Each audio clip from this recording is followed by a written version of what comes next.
Viewers, I hope आप सभी अच्छे होंगे और हमारे बताए द्वारा गाइडलाइंस को फॉलो करते हुए आप सब अपनी इंग्लिश की प्रैक्टिस कर रहे होंगे।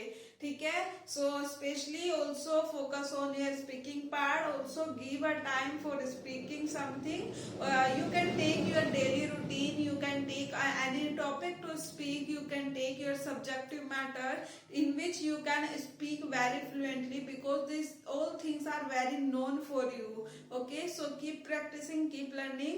तो चलिए आज हम आपके लिए कुछ नया लेकर आए हैं और ये नया क्या है आपके लिए, हम अपने डेली जो यूज करते हैं, हम बहुत सारे सेंटेंसेस का यूज करते हैं और हमारे जो सेंटेंसेस होते हैं वो सिर्फ तीन ही फॉर्म में होते हैं, या तो हमारा प्रेजेंट में होगा, या हमारा पास्ट में होगा, या हमारा फ्यूचर में होगा। ठीक है, हमारे तीन जो टेंस होते हैं उन्हीं में हमारे जो सेंटेंसेस होते हैं उनमें आते हैं। तो हमने आज कुछ उसी बेस पर अपने कुछ सेंटेंसेस बनाए हैं और उनको हम ट्रांसलेट करेंगे। ठीक है, और दूसरा हम ये भी ध्यान देंगे कि ट्रांसलेट करते समय हमें किस चीज का ध्यान देना है। ट्रांसलेट करते समय हमें सबसे पहले चीज का ध्यान रखना है कि हमारा जो सेंटेंस है वो किस फॉर्म में है, कौन से टेंस में है।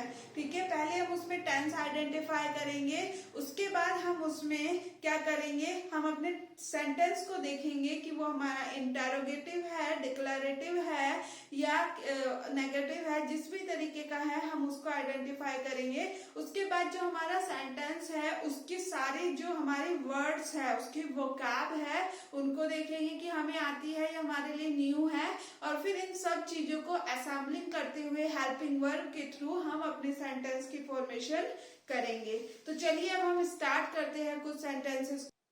देखिए हमारा पहला सेंटेंस, बस खचाखच भरी थी। यहाँ पर हमें भरी थी से यह आइडिया हुआ है कि जो हमारा सेंटेंस है वो उसका टेंस हमारा क्या है, पास्ट टेंस है। ठीक है, और हम अब वोकैब पर देखते हैं, बस को हम बस ही बोलेंगे। खचाखच हमारे लिए एक नया वर्ड है, यहाँ पे हम इसको क्या बोलती है, इसकी इंग्लिश क्या होती है, यहाँ पे खचाखच को हम एक बोलते हैं जैम पैक्ड।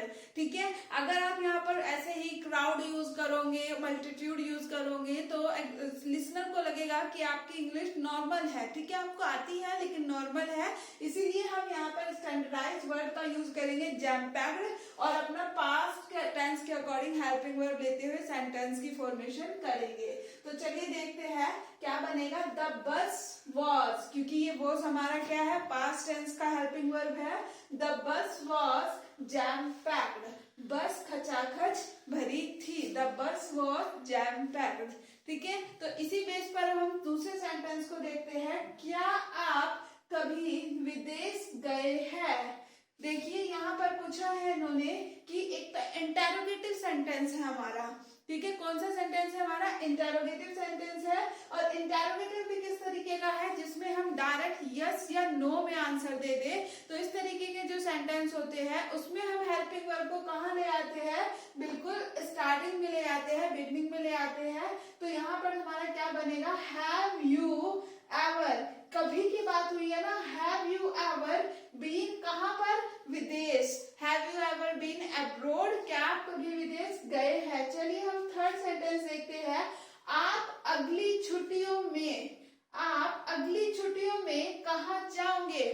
तो सेंटेंस को पहले हम देखते हैं कि सेंटेंस का टेंस क्या है। जाओगे से हमें ये बात पता लग रही है कि हमारा जो टेंस है वो फ्यूचर टेंस है, और फ्यूचर टेंस है, और कैसा सेंटेंस है हमारा, इंटरोगेटिव सेंटेंस है।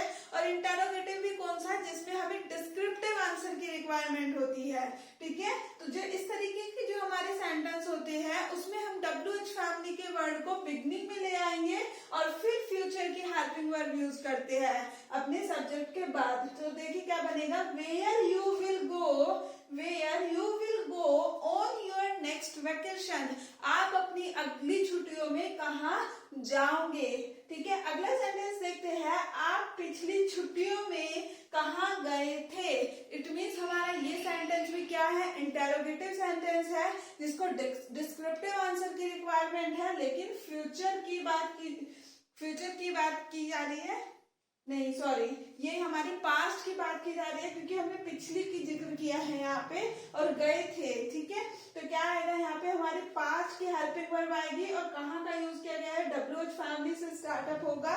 तो वेयर हैड, हैड हमारा क्या है, पास्ट की बात है और पास्ट परफेक्ट यानी कि काम हो चुका है बिल्कुल। वेयर हैड यू गॉन, और हमारे परफेक्ट की एक बहुत अच्छी बात होती है कि हमारा परफेक्ट कोई भी हो वर्ब की थर्ड फॉर्म लेता है, ठीक है। तो यहाँ पे हमने गो गॉन थर्ड फॉर्म यूज की है, go went gone, gone in the last vacation, आप पिछली छुट्टियों में कहाँ गए थे। नेक्स्ट क्वेश्चन देखते हैं हमारा क्या है, क्या आप दोबारा उसी जगह जाना पसंद करोगे। इट मीन्स फ्यूचर की बात हो रही है और इंटेरोगेटिव की बात हो रही है और इसमें हमारा आंसर कैसा चाहिए हमें, यस या नो वाला। तो हम देखो एक तो नई चीज आई है यहाँ पे, जाना पसंद करोगे, ठीक है। तो फ्यूचर की बात है और फ्यूचर में हमने यहाँ पे क्या लिया है, वुड, वुड को लिया है। Would you like to go back to the same place, ठीक है। Would you like to go back to the same place, क्या आप फ्यूचर में उसी जगह जाना दोबारा पसंद करोगे। सो आई होप जो जो मैंने सेंटेंस आपको बताए हैं उसको आप समझ गए होंगे। हमें जब भी कोई सेंटेंस फॉर्मेशन करनी है उनके लिए हमें कुछ चीजों का ध्यान रखना है, जैसे कि हमें सबसे पहले अपने सेंटेंस को आइडेंटिफाई करना है कि हमारा सेंटेंस नेगेटिव है, इंटरोगेटिव है, डिक्लेरेटिव है, किस प्रकार का है। नेक्स्ट हमें देखना है हमारा सेंटेंस का टेंस क्या है, हम उसका टेंस आइडेंटिफाई करेंगे। नेक्स्ट हमें देखना है हमारे जो सेंटेंस में वर्ड्स यूज हुए हैं हमें उन सबकी वोकैब आती है क्या, और अपने हेल्पिंग वर्ब को लेते हुए हम सेंटेंस की फॉर्मेशन कर देंगे। So I hope guys you all of you understand. If you like this video is informative for you, so please like the video, share the video and also subscribe the channel.